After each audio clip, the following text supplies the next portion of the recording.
आज हम लोग बात करेंगे संविधान किसने लिखा है। ठीक है, संविधान किसने लिखा है। देखिए, संविधान डॉक्टर साहब भीमराव अंबेडकर जी ने ही लिखा है। ठीक है, लेकिन क्रेडिट जो दिया जाता है वो दूसरे को दिया जाता है। कैसे दिया जाता है, देखिए हम लोग पढ़ने लिखने वाले स्टूडेंट हैं, हमारे साथ किसी भी कास्ट का लड़का जाता है जो हमारे साथ पढ़ा है कोचिंग में, स्कूल में, हमारे साथ एग्जाम देने जाता है।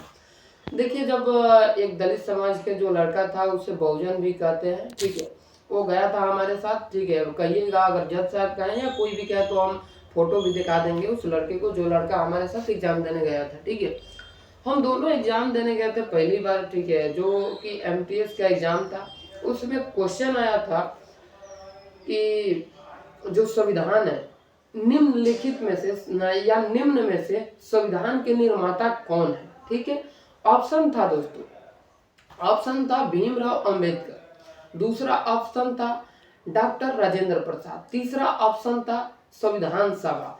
तो देखिए, और चौथा ऑप्शन में था दोस्तों इनमें से कोई नहीं। देखिए, तो यहाँ पर तो भीमराव अंबेडकर पहले पर है, ए पर है, लेकिन क्रेडिट किसको दिया जाता है, संविधान सभा को क्रेडिट दिया जाता है। संविधान सभा को क्रेडिट दिया जाता है कि संविधान सभा ने संविधान को लिखा है।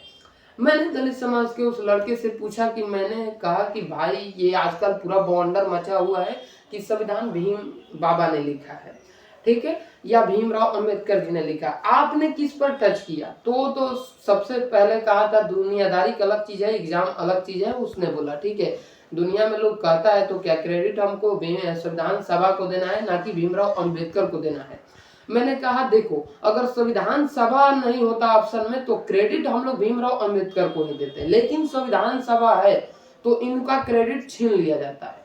ठीक है, यही बात करें हम, अगर संविधान सभा नहीं होता, इसके जगह पर किसी और व्यक्ति का नाम होता, तो हम लोग टच करते क्या, भीमराव अंबेडकर जी को। ठीक है, अगर दोनों नहीं होता, संविधान सभा भी नहीं होता, भीमराव अंबेडकर जी भी नहीं होते, तब हम टच करते डॉक्टर राजेंद्र प्रसाद को।